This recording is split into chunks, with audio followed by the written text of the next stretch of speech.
মাওলানা হাসান জামিলের ওয়াজ শুনছেন, তারপরে মাওলানা কওমি আলেম, তারপরে যে ব্রাহ্মণবাড়ি থেকে দাঁড়াইছিল কেডা, ওনার নাম কি, জুনায়েদ আল হাবিব। উনি রাসূলুল্লাহর জন্মের আগের সব কাহিনী বলে, জন্মের পরে, জন্মের সময়ের কাহিনী বলে, জন্মের পরের কাহিনী বলে। তাহলে সেটা কি মিলাদুন নবী না? কে মিলাদুন নবী না?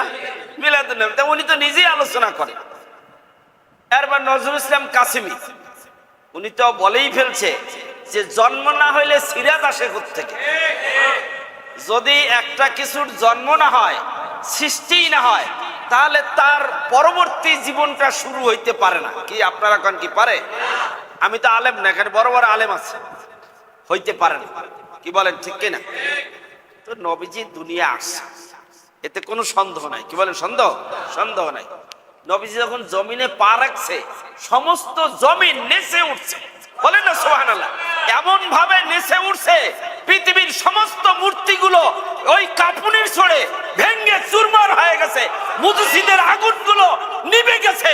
এটা এমনিই না, ওই জমিনের আনন্দে এমন ভাবে কেঁপে উঠছে যে সব চুরমার শেষ হয়ে গেছে। বলেন না সুবহানাল্লাহ। তোমরা কি কও যে নবীজির জন্মে আনন্দ হয়নি? পশু পাখি সব সুন্দর গান গেয়ে উঠছে, বলেন না?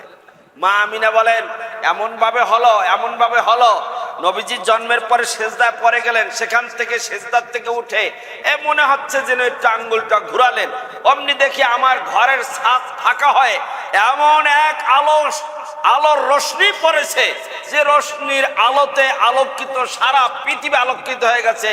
আমি সেই ইসের কোথায়, সিরিয়া না, এই যে আমি দেখতে পেলাম যে তাদের রাজপ্রসাদ সবকিছু আমি স্পষ্ট দেখতে পেয়েছি, এবং তার দ্বারা ভবিষ্যৎবাণী হয়েছে যে এইটাও ইসলামী রাষ্ট্র অনতি বিলম্বে হয়ে যাবে।